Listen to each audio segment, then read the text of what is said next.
ஆனா இன்னைக்கு திரு உதயநிதி அவர்கள் நம்ம தோத்துருக்கலாமே அப்படின்னு நினைச்சு ஃபீல் பண்ற அளவு இன்னைக்கு விஜய் அவர்கள் அப்படி ஸ்பீச் கொடுத்தாரு. தொட்டா விட மாட்டோம், தொட்டவங்களையும் விட மாட்டோம் அப்படின்னு சொல்லிட்டு ஒரு டயலாக் ஒன்று லென்த் டயலாக் ஒன்று பேசினாரு. அந்த டயலாக் பேசும்போதே ஏஞ்சி ஓடிட்டார். ஓடுனாலும் விட மாட்டோம், ஓடுறவங்களையும் விட மாட்டோம் அப்படின்னா முதலமைச்சர் இன்னைக்கு ஒரு ஸ்கிரிப்ட் எடுத்துட்டு வந்திருக்காரு. முதலமைச்சர் அவர்கள் இன்னைக்கு ஒரு ஸ்கிரிப்ட் எடுத்துட்டு வந்திருக்காருன்ட்டு இவர் ஸ்கிரிப்டை பார்த்து சொல்றாரு. பேப்பரோட வந்து பார்த்து பேசுறாரு. பத்தி அதுக்கு முன்னாடியே ஒரு போன்ல டைப் பண்ணி சார் நான் வெளில வருவேன், அவமானப்பட்டு வருவேன், இதெல்லாம் ரிப்ளை பண்ணும், பக்காவா ரெடி பண்ணி வை அப்படின்னு சொல்லிட்டு முன்னாடியே இங்க சட்டமன்றத்தை ஒரு ஷூட்டிங் ஸ்பாட்டாக அவர் இன்னைக்கு மாத்தி காட்டியிருக்கிறாரு. இவர் வந்து சட்டமன்றத்தை ஒரு ஒப்பாரி விடாவா மாத்தி டெய்லி ஒப்பாரி வச்சுக்கிட்டு இருக்காரு சட்டமன்றத்துல. ஊடகங்களும் செய்தியாளர்களும் அவர்கிட்ட கேள்வி கேட்க எவ்வளவோ முயற்சிகள் எடுத்துட்டு இருக்கீங்க. ஊடகங்களையும் பத்திரிகையாளரையும் தூண்டி விடுறாராம். தூண்டி சொன்னீங்கல்ல, ஒரே நாள் எல்லாத்தையும் கிழிச்சு எரிஞ்சிடுன்னு சொன்னீங்கல்ல, உங்களுடைய காவல்துறை எதை கிழிச்சிட்டு இருக்காங்க அப்படிங்கறத நாங்க கேட்கக்கூடிய. திமுக ஆட்சியில 5 வருஷமா திரு உதயநிதி அவர்களும் ஸ்டாலின் அவர்களும் என்ன கிழிக்கலையோ அதை தான் கிழிச்சிட்டு இருக்காரு. இல்ல அவங்க முகத்திலேயே கிழிச்சுக்கிட்டு இருக்காங்க. இன்னும் கொஞ்ச நாள் வெயிட் பண்ணுங்க. சொல்லப்போனா சட்டமன்றத்தை வந்து கிட்டத்தட்ட ஒரு சினிமா தியேட்டர் மாதிரி ஆக்கிட்டாங்க. இன்னைக்கு விசில்லாம் அடிக்க ஆரம்பிச்சிட்டாங்க. இல்ல இதெல்லாம் சபையே பார்க்காது அப்படின்னு சொல்றாங்களா? இவங்க சபையில என்ன நடந்ததுன்னு நம்ம பார்ப்போமா? நீங்கள் நடித்ததோ கெத்து, நீங்கள் தான் தமிழ்நாட்டின் சொத்து, உங்கள் நடிப்பில் உருவானதோ மனிதன், நிஜத்தில் நீங்க தான் மாமனிதன். இவரு பேச பேச பின்னாடி ஒருத்தர் போய்கிட்டே இருக்காரு. ஒரு ஸ்டெப்பா, அப்பா பின்னாடி இடம் இருக்கா நவருப்பா அப்படி ஒருத்தர். யார் அவரு? திரு சேகர் பாபு அவர்கள். பார்த்த விழி பார்த்தபடி பூத்து இருக்க நான் தன்னந்தனியாளு நீயால நம்ம பாரு. பீஷ்ணர்களுக்கு வணக்கம். இன்னைக்கு வந்து தமிழ்நாடு சட்டமன்றத்துல அனல் தெரிச்சிருக்குது.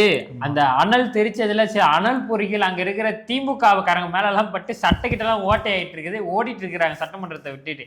இன்னைக்கு சட்டமன்றம்னா எப்படி இருக்கணும் அவங்க எதிர்பார்த்தமோ அப்படி இருந்தது. சத்தியமா சொல்றேன், இந்த மாதிரி சட்டமன்றத்துல என் வாழ்க்கை இல்ல. சட்டமன்றத்துல சர வெடிதான், சர வெடிதான். வெடிச்சது யாரு? தமிழ்நாட்டு முதலமைச்சர் நம்ம தளபதி விஜய் அவர்கள்.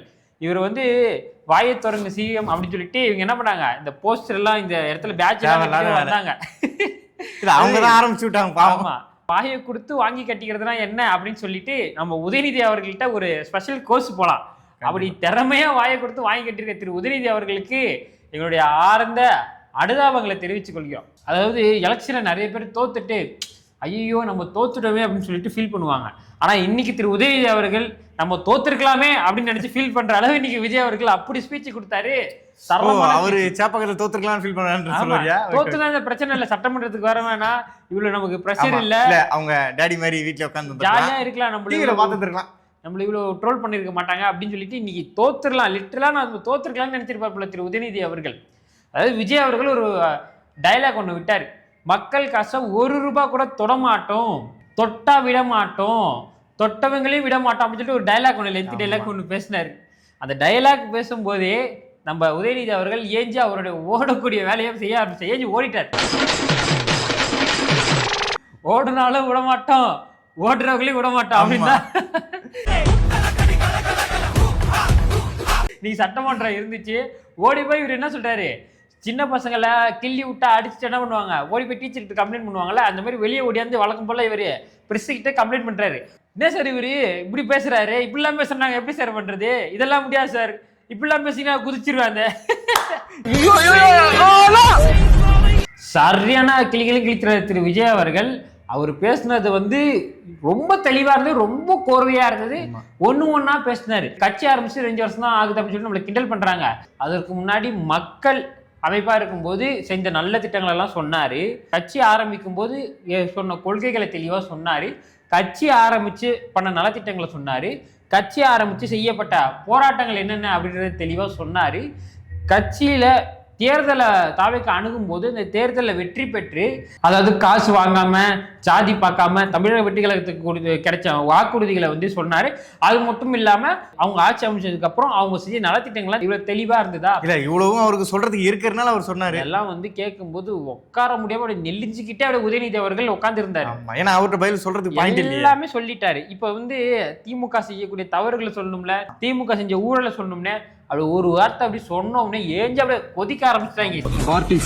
சார் இங்கெல்லாம் உட்கார முடியாது, நாங்க வெளியே போறோம் சார், நாங்க உங்களுக்கு வந்து டைம் தரோம், தயவு செஞ்சு இருங்க அப்படின்னு சொல்லி சபாநாயகர் சொல்றாரு. அதெல்லாம் முடியாது, அவரை உட்கார சொல்லுங்க, அவர் பேச வேணாம்னு சொல்லுங்க. சார் நீங்க தான் சார் பேச சொன்னீங்க அப்படின்றாரு. நீங்க அவர் பேசக்கூடாது சொல்லுங்க, நாங்க தெரியாம சொல்லிட்டோம், அவர் பேச வேணாம்னு சொல்லுங்க. இல்ல இதெல்லாம் பேட்ச்ல போறதுக்கு முன்னாடி யோசிச்சிருக்கணும். சார் வாய் தரங்க எதுக்கு தரமான சம்பவம். நீங்க உதயநிதி அவர்கள் என்னென்னலாம் வந்து வெளியே வந்து அழுந்திருக்காங்கன்றத பார்ப்போம். பாயிண்ட் ஆஃப் ஆர்டர்ல எனக்கு பேசுவதற்கு அனுமதி அளிக்க வேண்டும்னு கேட்டேன். ஆனா சபாநாயகர் எங்களை அனுமதிக்கல. உளராம அழகா தெளிவா ஒரு பொய் சொல்லியிருக்கிறார். சபாநாயகர் தெளிவா சொன்னார். முதலமைச்சர் அவர்கள் அவருடைய உரையை ஃபுல்லா முடிச்சிருக்கோம், அப்புறம் எதிர்கட்சி தலைவருக்கு நாங்க டைம் தரோம்னு சொன்னாரு. இங்க உட்காரவே இல்லை, பிரச்சனை பண்ணி ஏஞ்சி ஒடியாந்துட்டு ஒவ்வொரு அறிஞ்ச உண்மையா ஒரு பொய்யா வந்து சொல்றாருன்னா இப்போ இவர் எவ்வளவு பொய்யா நம்ம கிட்ட சொல்லியிருப்பாரு.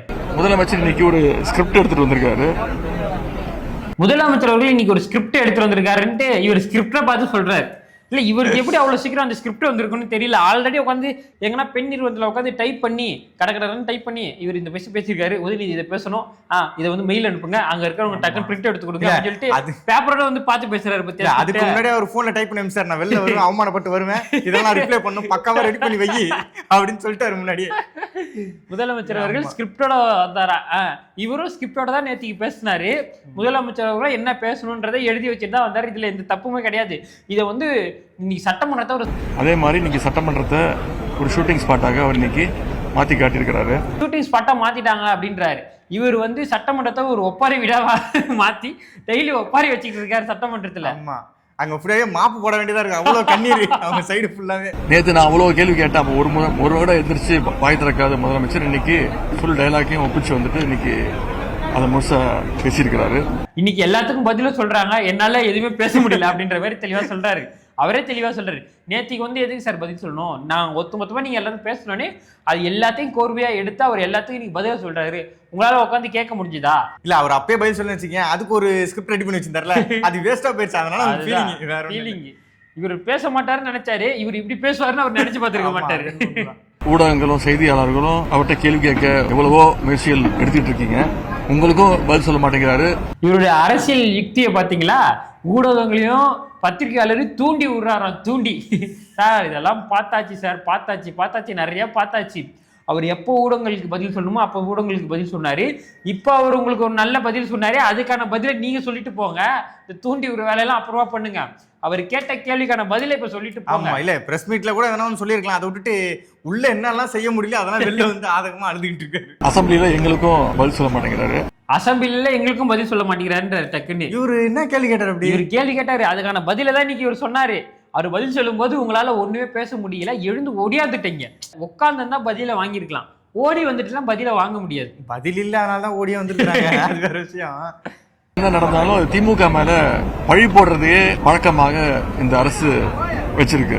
இல்ல என்ன நடந்தாலும் திமுக மேலதான் பழி போடுறாங்க. 40 நாளைக்கு முன்னாடி அதிமுக ஆட்சி பண்ணிச்சு, இல்ல 40 நாள் முன்னாடி அந்த தப்புக்கு திமுக சொல்லாம அழிஞ்சு போன கட்சியா சொல்ல முடியும்? இல்ல அவங்க பண்ண தப்பதான் பழி போட்டுக்கிறாங்க, புதுசாலாம் ஒண்ணும் போடல. இது கூட பரவாயில்ல, ஜூலி அவரெல்லாம் கரு கலைஞ்சதுலாம் அண்ணன் மேல பழி போட்டு இதுக்கெல்லாம் நாங்க என்ன சொல்றோமா? இங்க 5 வருஷம் ஆட்சியில நடந்த தப்பதான் நாங்க சொல்றோமே தவிர உங்க மேல வீண் பழி எல்லாம் போடல.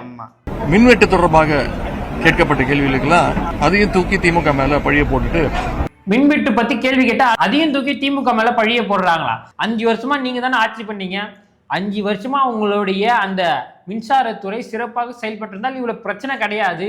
நீங்க 5 வருஷமா எந்த ஒரு நடவடிக்கையுமே மின்துறையில வந்து சிறப்பா செயல்படலை அப்படின்ற குற்றச்சாட்டை அவங்க வைக்கிறாங்க. நீங்க தான் 40 நாள் முன்னாடி ஆட்சி பண்ணீங்க, 5 வருஷமா நீங்க தான் ஆட்சி பண்ணீங்க.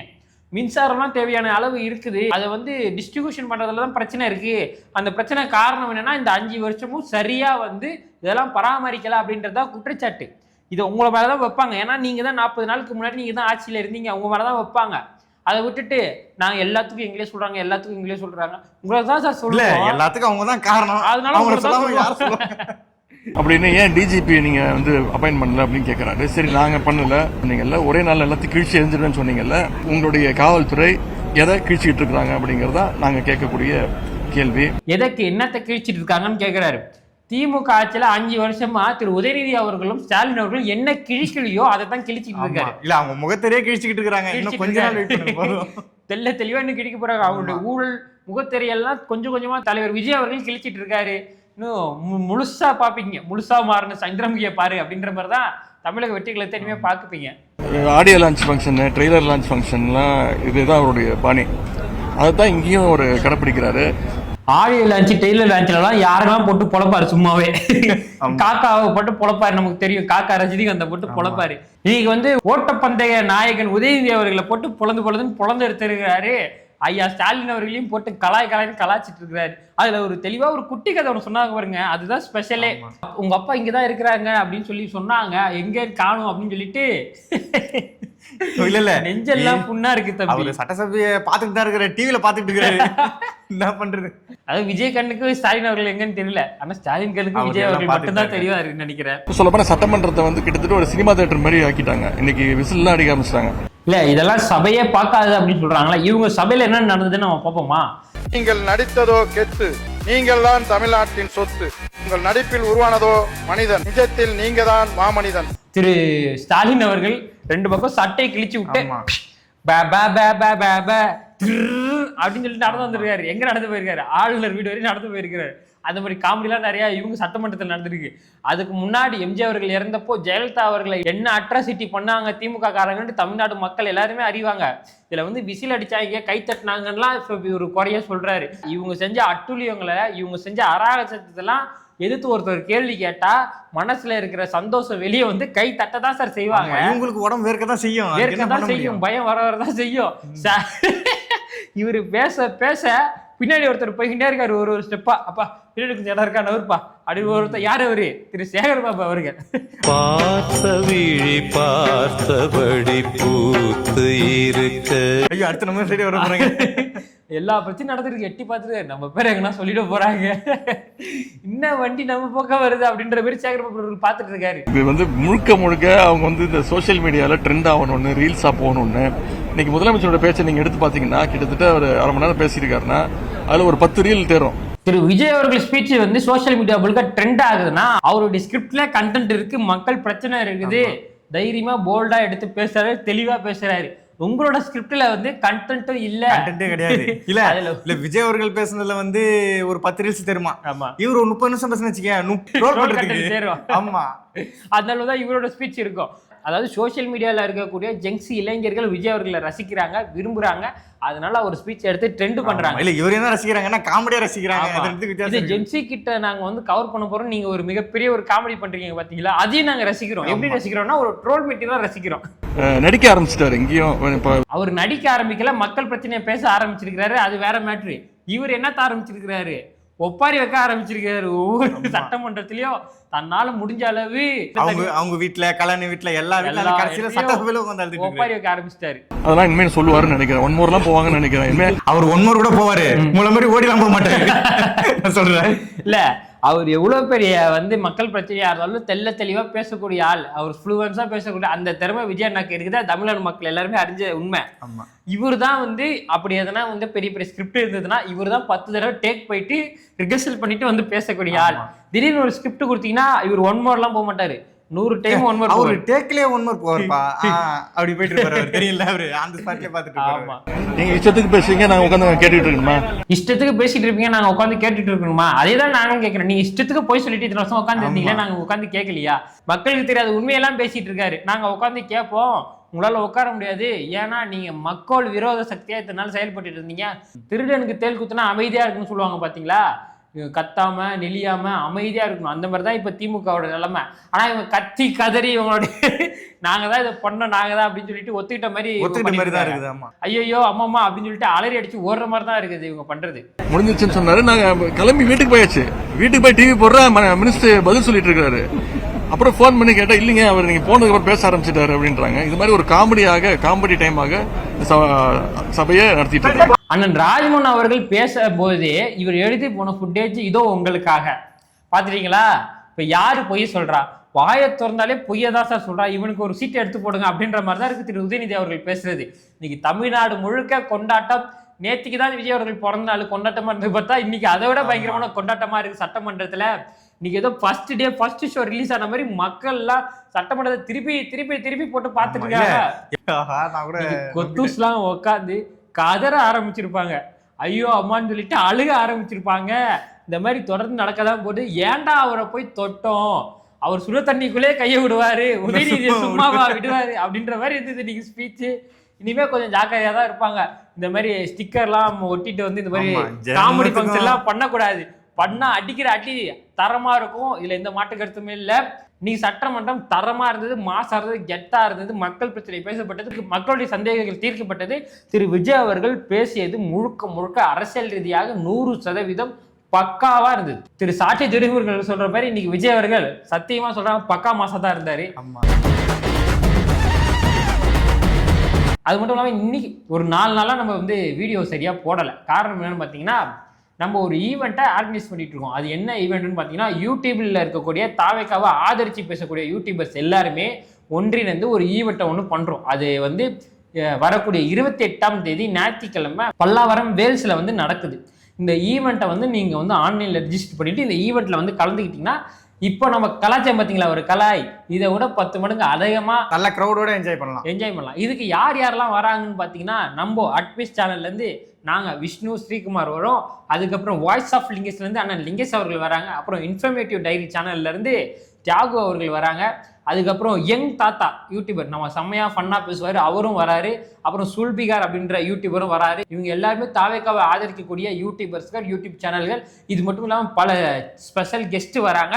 நீங்களும் இந்த நிகழ்ச்சியில் கலந்துக்கணும்னா கீழே டிஸ்கிரிப்ஷனில் ஒரு லிங்க்கை கொடுத்துருக்கேன். உங்களால் வர முடிஞ்சால் மட்டும் நீங்கள் பதிவு பண்ணுங்கள். கண்டிப்பாக நீங்கள் எல்லாரும் வந்தால் எங்களுக்கு ரொம்ப சந்தோஷமாக இருக்கும். நிகழ்ச்சியாக செம்ம ஃபன்னாக என்டர்டெயின்மெண்ட்டாக கொண்டு போகலாம். அதுக்கு நாங்கள் கேரண்டி.